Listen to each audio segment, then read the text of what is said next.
As we all expected, without doubts, the best theatrical experience of this year. Cast crew നോക്കിയാൽ തന്നെ നമുക്ക് minimum guarantee മൂവിയാണ്. അതിനകത്ത് വേറെ ഡൗട്ട്സ് ഒന്നും വേണ്ട. എല്ലാ ആസ്പെക്റ്റിലും പടം ഗംഭീരമായിരിക്കും എന്നുള്ള ഒരു മിനിമം ഗ്യാരണ്ടി തന്നിട്ട് തന്നെയാണ് നമ്മൾ ഈ സിനിമ നമ്മൾ അട്രാക്ട് ചെയ്യുന്നത്. With new faces. അതാണ് അതിൻ്റെ മഞ്ഞുമൽ ബോയ്സ് പോലത്തെ ഒരു മൂവി എടുത്ത് ഇത്രയും ടോപ്പ് ഗ്രോസിംഗ് ആയിട്ട് വേൾഡ് വൈഡ് റെക്കഗ്നിഷൻ കിട്ടിയ ഒരു മൂവി എടുത്തിട്ട് next immediate movie with all this big names, Jithu Madhavan or Chidambaram, and going for new faces. അപ്പോൾ തന്നെ മനസ്സിലാക്കണം അതിനകത്ത് സ്റ്റോറിയാണ് ഹീറോ എന്നുള്ളത്. ഇതിനകത്ത് അങ്ങനെ തന്നെയാണ്, കണ്ടന്റ് തന്നെയാണ് ഹീറോ. അത് എടുത്ത് വച്ചേക്കുന്നതെന്ന് വെച്ച് കഴിഞ്ഞാൽ മാസ്റ്റർ ക്ലാസ് ആണ്. കുറച്ച് ലോജിക് ഇഷ്യൂസ് ഒക്കെ ഉണ്ട്, ഇല്ല എന്ന് പറയുന്നില്ല. ലോജിക് പ്രോബ്ലംസ്, ലൂപ്പ് ഹോൾസ് ഒക്കെ ഉണ്ട്. നമുക്കിപ്പോൾ ആലോചിക്കുമ്പോഴത്തേക്കും അത് അങ്ങനെ ചെയ്യാമായിരുന്നല്ലോ, ഇങ്ങനെ ആവായിരുന്നല്ലോ എന്നൊക്കെ നമുക്ക് ഒരുപാട് ഡിസ്കഷൻസ് ഉണ്ടാക്കാൻ പോകുന്ന ഒരു സിനിമയും കൂടെ ആണ്. പക്ഷേ ആ ഒരു ക്രാഫ്റ്റ് എന്ന രീതിയിൽ അതിൻ്റെ ഒരു മേക്കിങ്, ഷൈജു ഖാലിദിന്റെ ഫ്രെയിംസ് വെറുതെ കണ്ടിരിക്കാമല്ലോ നമുക്ക്. 2.5 hours ഉണ്ട് മൂവി. കുറച്ച് എവിടെയെങ്കിലുമൊക്കെ ഇത്തിരി ട്രിം ചെയ്താൽ ഇച്ചിരി കൂടെ ഗ്രിപ്പിംഗ് ആവും എന്ന് തോന്നി. പക്ഷേ യു ഡോണ്ട് ഗെറ്റ് ബോർഡ്. പിന്നെ എവരിയൻസ് കപ്പ് ഓഫ് ടീ ആണെന്ന് ചോദിച്ചു കഴിഞ്ഞാൽ Malayalam thriller lovers will love it. Malayalam thrillers always ഇങ്ങനെയാണ്. ഇത് കുറച്ച് സൈക്കോളജിക്കൽ ത്രില്ലറാണ്. അപ്പോൾ അതിൻ്റെതായ രീതിയിലായിരിക്കും പോകുന്നത്. എന്നും പറഞ്ഞിട്ട് കൺഫ്യൂഷൻ വരുത്തുകയോ മനസ്സിലാക്കാനുള്ള ബുദ്ധിമുട്ടോ അങ്ങനത്തെ ഒന്നുമില്ല. എല്ലാ ആസ്പെക്റ്റിൽ നിന്നും സിനിമ ഒരു ഗംഭീര എക്സ്പീരിയൻസ് തന്നെയാണ് തരുന്നത്, അതിൽ നോ ഡൗട്ട്സ്. പിന്നെ ഇതിൽ അഭിനയിച്ചേക്കുന്ന ആൾക്കാരെയൊക്കെ കുറിച്ച് പറഞ്ഞില്ലെങ്കിൽ അതൊരു ക്രൈമാണ്. അമ്മാതി കാസ്റ്റിംഗ് ആണ്. ഗണപതി തന്നെയാണ് മഞ്ഞുമൽ ബോയ്സിന്റെ കാസ്റ്റിംഗ് ഡയറക്ടർ തന്നെയാണ് ഇതിനകത്തും ചെയ്തിട്ടുള്ളത്.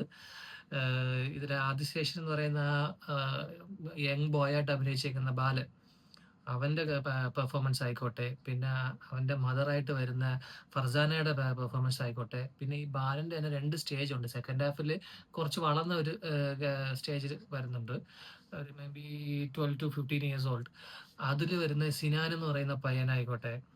പിന്നെ കുറച്ച് ക്യാമിയോസ് ഉണ്ട്, ഡയറക്ടർ ക്യാമിയോസ് ഉണ്ട്. അതിൽ ക്യാമിയോ അല്ലാതെ തന്നെ സെക്കൻഡ് ഹാഫിൽ ഉടനെ നിൽക്കുന്ന നമ്മുടെ ലാൽ ജൂനിയർ ഉണ്ട്, Jean Paul. He nailed it. Oh my god, എത്ര ഷെയ്ഡാണ്, എന്ത് പെർഫോമൻസ് ആണ്. Why people are not using him? Maybe he doesn't want to act much movies. Maybe നമ്മൾ മഞ്ഞുമല്ലിൽ കണ്ട പോലെ തന്നെ കണ്ടതിന്റെ വേറൊരു ഫേസ് ആണ് ഇതിനകത്ത് കാണിച്ചേക്കുന്നത്. He was brilliant in the movie. പിന്നെ അതുപോലെ അമ്മച്ചിയുടെ റോൾ ചെയ്ത, ഇപ്പൊ നമ്മൾ ഈ മൂവി പ്രിവ്യൂ ഇന്നലെ പ്രീമിയർ നടന്നപ്പോഴത്തേക്ക് അതിനകത്ത് വീൽ ചെയറിൽ ഒരു അമ്മാമ്മ വന്നിട്ടുണ്ടായിരുന്നു. എല്ലാവരും പറയുന്നുണ്ടായിരുന്നു ആരാണെന്ന്. ഈ മൂവി കാണുമ്പോൾ പിന്നെ അത് ആരാണെന്ന് ആരും ചോദിക്കൂല. അമ്മാരി പെർഫോമൻസ് ആണ് പുള്ളിക്കാരി വരുമ്പോൾ പടം മൊത്തത്തിലൊന്ന് ലിഫ്റ്റ് ആവുന്നുണ്ട്. അതുവരെ നമ്മൾ മൂവിയിൽ സ്റ്റോറിക്കകത്ത് സ്റ്റോറി ബിൽഡിങ്ങിൽ നമ്മൾ ഇങ്ങനെ ഇങ്ങനെ പൊയ്ക്കൊണ്ടിരിക്കുമ്പോഴത്തേക്ക് ആ ഒരു അത്രയും പോർഷൻ പടം നമ്മളെ ഭയങ്കരമായിട്ട് എന്താ പറയുക, നമ്മളെ എന്റർടൈൻ ചെയ്യും. കുറെ കൂടെ നമ്മളെ പടത്തിനകത്ത് ഇന്നാക്കും അവരുടെ ഒരു ക്യാരക്ടർ. ഡോളി ജൂൺ എന്നാണ് അവരുടെ പേര്. അവരും ഭയങ്കര രസമായിരുന്നു. പിന്നെ ഒരു എക്സ്റ്റെൻഡഡ് ക്യാമിയോ ഉണ്ട്. ട്രെയിലറൊക്കെ റിവീൽ ചെയ്തതാണ്, പക്ഷെ എന്നാലും ട്രെയിലർ കാണാത്ത ഒരു സിനിമ കാണുന്നുണ്ടെങ്കിൽ അവരുടെ ഒരു എക്സ്പീരിയൻസ് ഞാൻ ഇതാക്കുന്നില്ല. സോ ഞാൻ പറയുന്നില്ല ആരാണെന്ന്. പക്ഷെ ഒരു ഫെയിം ഉള്ളൊരു ഹീറോ തന്നെയാണ്, ഇപ്പോഴത്തെ ടോപ്പ് ആക്ടേഴ്സ് ഒരാളാണ്. അപ്പം ആ എക്സ്റ്റെൻഡഡ് ക്യാമിയോ ഭയങ്കര വൃത്തിക്ക് അയാൾ ചെയ്തിട്ടുണ്ട്. ഇപ്പോൾ റീസെൻ്റ്ലി അയാൾ കുറച്ച് ക്യാരക്ടർ ഷിഫ്റ്റ് ഒക്കെ നടത്തുന്നുണ്ട്, which is looking good actually. ഇതിലും നല്ല രസമുണ്ടായിരുന്നു. പിന്നെ ഈ സിനിമയുടെ ചില സീനുകൾക്ക് ഒരു വെയിറ്റ് ഉണ്ട്. ആ സീന് നമ്മളെ കൺവേ ചെയ്യാനായിട്ട് റൈറ്റ് ചെയ്തേക്കുന്ന ജിത്തു മാധവനാണ്, മേക്കിംഗ് ചിദംബരമാണ്, ഷൈജു ഖാലിദിന്റെ ഫ്രെയിംസ് ആണ്, അജയൻ ചാലിശ്ശേരിയുടെ ഇത് പ്രൊഡക്ഷൻ ഡിസൈൻ ഉണ്ട്, ബാക്ക്ഗ്രൗണ്ടിൽ നമ്മുടെ സുഷിന്റെ മ്യൂസിക് ഉണ്ട്. അപ്പൊ ഈ സുഷിന്റെ മ്യൂസിക് ആ സീനിന്റെ വെയിറ്റിനെ എത്രത്തോളം ഹെൽപ്പ് ചെയ്യുന്നുള്ളതാണ് അതിന്റെ ഇമ്പോർട്ടൻസ്. ചില സീൻസ് ഒക്കെ എന്ന് പറഞ്ഞു കഴിഞ്ഞാല് ഇപ്പൊ ആ മ്യൂസിക്കോ അല്ലെങ്കിൽ ആ ഒരു സൗണ്ട് ഡിസൈനോ ഇല്ലാണ്ട് നമ്മൾ ആ സീനിനെ കണ്ടു കഴിഞ്ഞാൽ നമുക്ക് അത്രയും എക്സ്പീരിയൻസ് കിട്ടുമോ എന്നുള്ളതിൽ ഡൗട്ടുണ്ട്.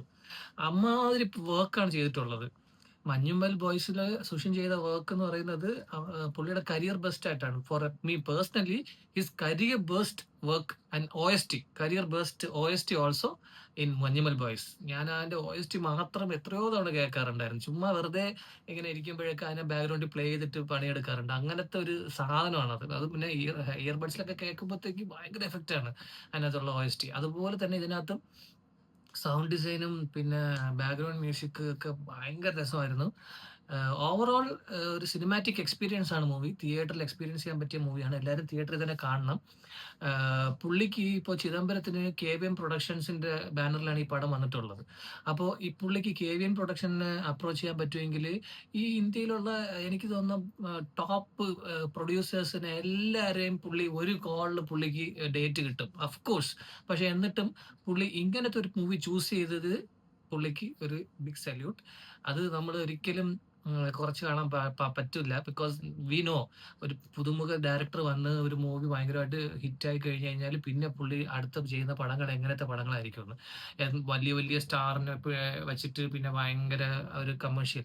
പക്ഷെ പുള്ളി അതൊന്നുമില്ല. പുള്ളിയുടെ ലൈന് തന്നെ പിടിച്ച് വന്നതും ഇങ്ങനത്തെ ഒരു സ്റ്റോറിയും ഒരു കണ്ടന്റും ചൂസ് ചെയ്ത് അതിനൊരു തിയേറ്ററിൽ റിലീസാക്കാൻ നോക്കിയതിലും this is like what do you say, art paid him and so he's paying back, something like that you can resonate.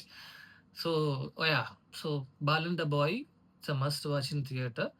Slow burner ആണ്. As usual all the Malayalam thriller movies, it's going in a slow pace but there is something in it. ഓരോരോ ഇങ്ങനെ എന്താ പറയണ നോട്ടായിട്ട് ഇങ്ങനെ പതുക്കെ പതുക്കെ അഴിഞ്ഞ് വരും. And when each notes are revealing you will be surprised. And last ക്ലൈമാക്സിൽ തന്നെ ഒരു ഭയങ്കര ഒരു ടേണ് സിനിമയിൽ സംഭവിക്കും. ഫോർ മീ പേഴ്സണലി എനിക്ക് ഒരുപാട് ക്വസ്റ്റ്യൻസ് ഉണ്ട്, ലോജിക് ഇഷ്യൂസ് ഉണ്ട്.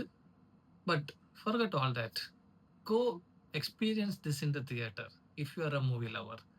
That's it. End of the story. Bye bye guys.